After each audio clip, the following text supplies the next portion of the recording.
Hey guys, welcome back to my channel. I know I haven't made a video in a while, and I just wanted to kind of update my portfolio since it's been going fucking crazy. So I kind of just want to start with, I'll probably start with Robinhood, and then we will end with my crypto holdings, my cryptocurrency holdings, and um, how I store my crypto, and how I'm staking my ADA, my Cardano, what I did with I bought some Ethereum and what did I buy it at, and what's been going on with my Bitcoin. So let's check into Robinhood first, and this is just today. So today I was at 16 and a half, and I ended the day at 17.2. Needless to say, I wasn't really expecting this. I know that probably the last time that I did an update, or when I was doing updates regularly, I was more around hovering above, from 9 to 10 to 11, and rarely 12. So I've been, I'm up about, 4% today. I'm up 13% on the week, and I'm up over 50% on the month, and 81% in the past 3 months. 147, also almost 150% this year, and 161% of all time. So, if you guys were paying attention, you guys know that I own Tesla, and this is how much Tesla I have. The return is flawed because I did some washing. I looked at my buy history, and I've bought and sold Tesla at various prices, before the split and then post split. As you can see right here. So the gains that it shows aren't really accurate, and I will have to pay taxes on that. I'm pretty sure, but I've offset some losses, which I haven't really talked about, but with AMC and stuff like that. And oh no, GameStop, which I kind of did, just for fun. So my plug, you know, I'm down about 50%. I bought plugs somewhere around here and caught a falling knife. And just slowly but surely, I was down exactly 50%. Yeah, so I bought $1,000 worth of plug, but I have been um, averaging down my loss by buying a call. So I bought this call, and then I sold it. So I made a gain there. And then, whoops. This was kind of a wash. Not sure what I was doing there, but I did then end up selling that same call for more money. So I'm actually, I'm not even down on plug anymore. It has now made me money, even though it's not showing here. Also, this Nike call that I bought for, whoops, that I bought for, let's do green. Green is better.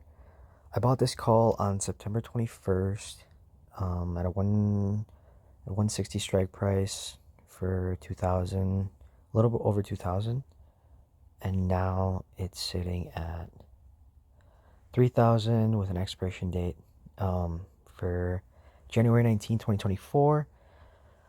So it's made me over, just this call has made me over $1,000 with a 50% return. I'm probably gonna hold this,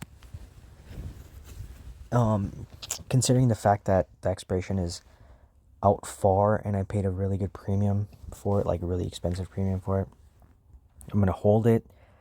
I'm gonna look to at least make 100% return. Just for the simple fact that it's 2021 and this call is gonna be expiring, a little over a couple years. I could swing trade the call, but Nike's just one of those companies that it's gonna be doing great, pretty much no matter what. So, um, as far as the strike price goes, I'm in the money now. I'm not deep in the money by any means, but um, you know, we'll see how that goes. AMD call, I'm in the money, I believe. I'm not in the money. I have a 135 strike price. So if we go to AMD and kind of just the logic behind that, I guess. I think at the time it was just a call that I could afford. Uh, just kind of looking at AMD's growth and just thinking about where they can go. I'm happy to kind of hold this call, but I could trade it. It's for 2024, so it's still a long time to be right. And regardless, it's already made me $700, but it has been closer to 1,000. So I think that considering that AMD is a little more riskier play, if this ever does go to 1,000 again, at 50% return almost, I will end up probably getting rid of it. So I bought a Tattooed Chef call, which I happen to be up like a bunch. Not a bunch, but they just acquired like a protein bar business warehouse / equipment with employees and stuff. So that's good. Obviously holding Plug until it goes back to the top, and then I'm gonna probably get rid of Plug. Plug is a cash burner right now, but considering that crude oil has been going up and OPEC and what the Saudis are doing, green energy has kind of had a couple, I think a week of green Tesla. So I cut my Rolls Royce position, I think by like 60%, when it was in the upper 190s, right here. So actually high 180s right there. And then I bought some back.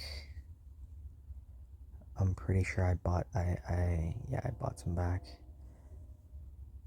And just kind of moved my money around. I have 2 Apple shares here, just because of the dip. So I bought one. I bought a couple. I bought a couple of Disney shares because of the dip. I actually bought those today. On Owlet, I am down bad. I'm down $200. I bought Owlet when they had a little bit of FUD going on because of their kids sock or some shit like that. So hopefully, if their shares do go back to like $10, I will be substantially up on my money, looking at like $3,300. But I'm happy to hold that. Bought a couple of Facebook shares. I think this metaverse thing is going to be super duper interesting. Definitely not appealing to my generation, and by what I mean by my generation is Facebook has kind of turned into a company that it's like appealing to your grandparents and your parents, as they kind of get tech savvy in a way, and they reconnect with like old classmates and stuff. As far as like our generation, young generation that's in college and stuff, like we don't really fuck with Facebook. But this metaverse thing that Facebook is really gonna be doing is a positive in my view, because they're gonna get into NFTs. They're gonna make their own. They're looking to make their own crypto token. I'm not sure if it's probably going to be based on like the Ethereum network or something, but I'm not too well educated in that. But they're definitely going to model their kind of outlook on Facebook towards a younger, maybe like our little brother type generation. Um, so that's going to be interesting. This is just some fooling around right there. I got 10 EA shares, which I'm up $28 on. I got them for an average price of 137. So we'll see where that ends, especially like quarter one, after holidays. I bought Corsair. I think I got a really good price at 24.97, and they are, um, they're only at 2.3 billion, 2.3 billion market cap. So I'm willing to hold this. I'm willing to hold this and see where it goes, and trade it. And then I bought a Neo just so it could be in my watch list, because it's kind of lagging behind the rest of the EVs. The rest of the EVs are kind of like, doing pretty well. I own Lucid in my TD Ameritrade account, which has done well for me. I'll probably do a video on that. But TD Ameritrade is down right now. I don't know what's going on. It's been down it's been down for like maybe like 3 or 4 hours. So I can't go to my portfolio there. Here we see Ethereum and just the month that crypto's had, and Bitcoin. But yeah, that's pretty much how I've gotten to this point. I have been trading options, and I haven't really made videos on it. It's just that, I kind of get busy, especially with school and stuff. But like I've flipped options in SoFi. I did some big ones in Bit Digital. So, you know.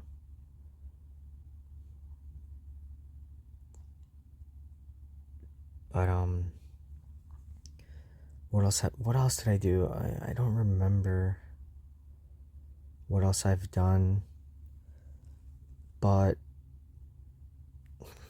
it's been good. It's been good, and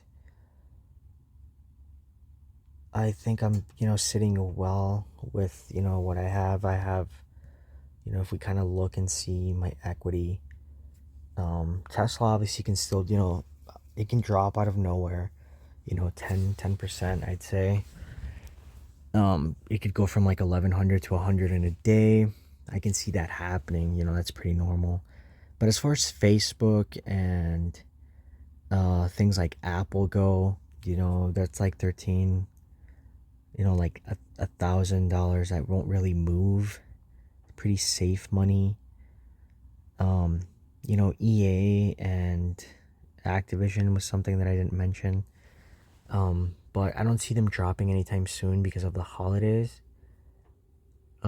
Especially when they sell video games, which is like, it doesn't pertain, it can be avoided by the shipping crisis or the supply crisis, the supply chain crunch, because they can sell, they sell digital games. It doesn't have to be physical. So I think that's pretty good. And yeah, so I'm sitting pretty good here, and my just portfolio has grown. I'm up 6K just in a month. Just in a month I'm up 6K, which is it's just ridiculous. It's just ridiculous, but I'll take it. So going to my M1 Finance, which is like I have my Roth IRA in here. I'm up 44%, which again, a lot of that is just Tesla. Half of that is just Tesla. So I'm happy. I'll take that. All the ARCs are down, and so that's that, I guess. And I'm surprised to see Disney down as well, but it's whatever. As far as cryptocurrencies go, I don't store my crypto on here. except for my ETH. Just because of the insane gas fees, I don't really want to be moving it around. But I bought $3,000 worth of ETH. What was the average price here? If I can.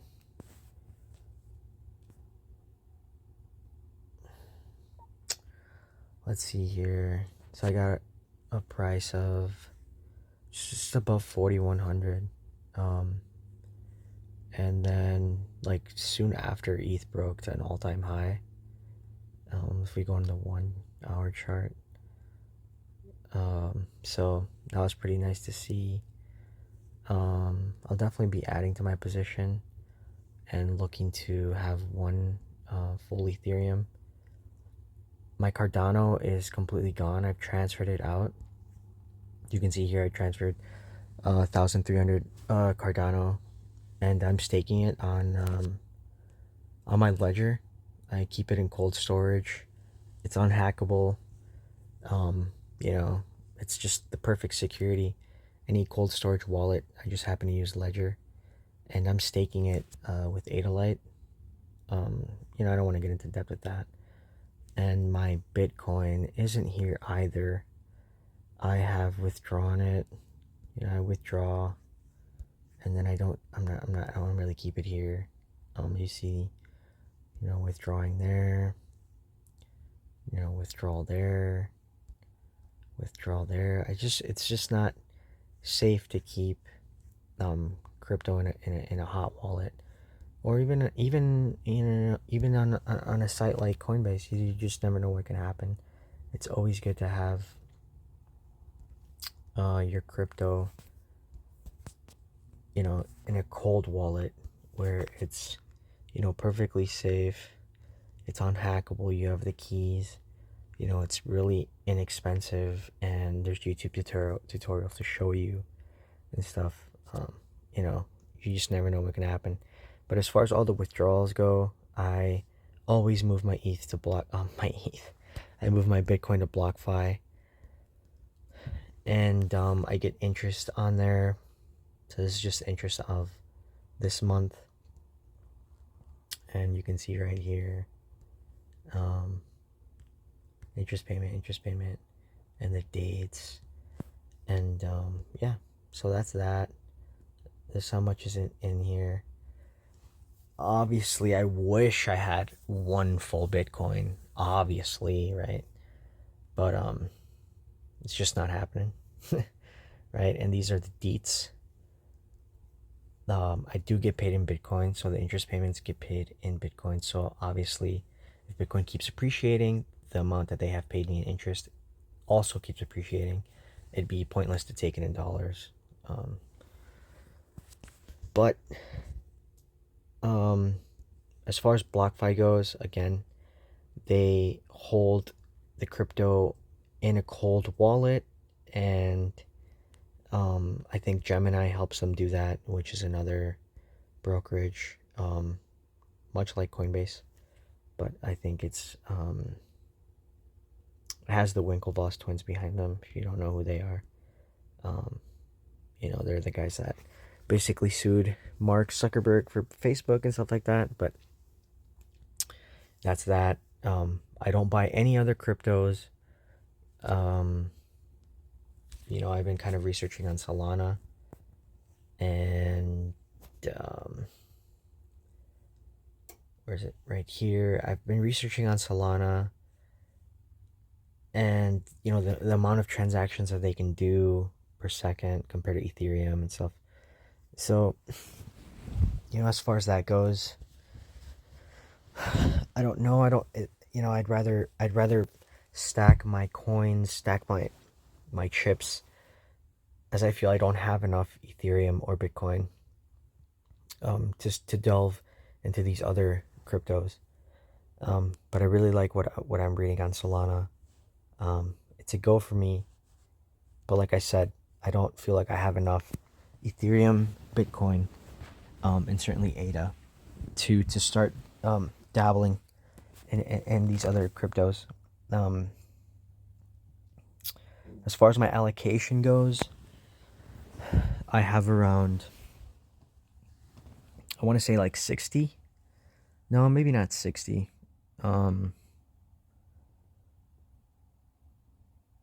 Probably 50% of it is broken down into 50% BTC, so Bitcoin, and then 25% Ethereum, and then 25% ADA or Cardano. I just feel like if the rest of them grow above the percentage, it's fine, right? Obviously, if Ethereum runs away with it, it's fine. But if you take into account, market caps and stuff, Bitcoin dominance is dropping, right? As time goes on, Ethereum kind of eats away at Bitcoin dominance. And I don't want to get into that too deep just because I don't want to bore you guys. But I feel like a 25% stake in Ethereum is perfectly fine.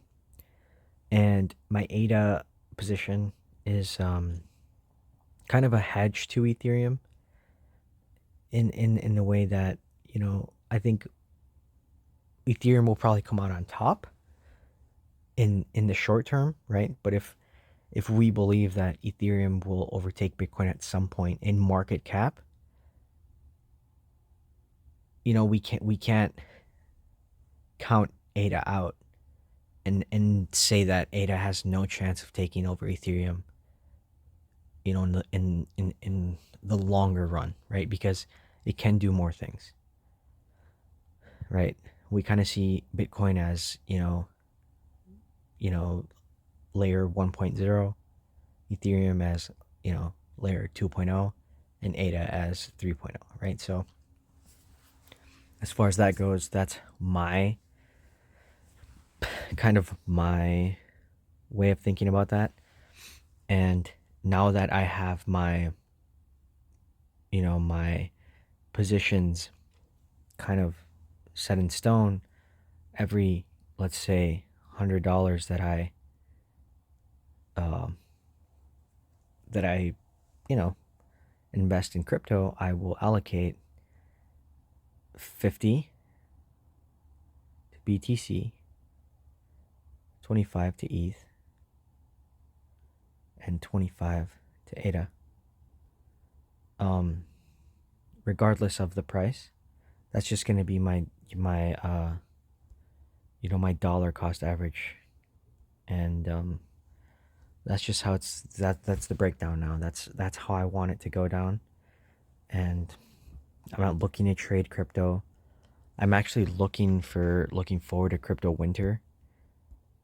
And I'm getting into a lot of details right now just because I haven't made an update video. But now with banks and stuff kind of wanting to custody Bitcoin and for their clients and stuff, it's kind of, I don't know if we're going to go through the normal crypto cycles of, crypto winters after all-time highs and stuff where I can stack my chips. I really hope we do. But it's going to be tough. I really hope it's just one more bear cycle. One more bear cycle can set you up for life. And, that's just how it goes, and that's just how it is. One more bear cycle, and you could be set, my guy, right? Because every bear cycle, the cryptos lose around 80% of their value, right? And Bitcoin has shown that it can recover and, go to an all-time high. And that's just incredible. So one more bear cycle. I pray every day for one more bear cycle, whether it be in the second quarter of 2022, after Bitcoin crosses 100K. I'm just praying for one more bear cycle. So, that's my breakdown. That's my video. As far as my total positions go, I think I am somewhere around $36,000 in just a little, like a year and a half of investing, which is just incredible considering I'm still in college. And my goal is to have over 100K by the time I graduate, which is a couple years. And I know it's a tall order to ask, but considering that 30% of that 30% is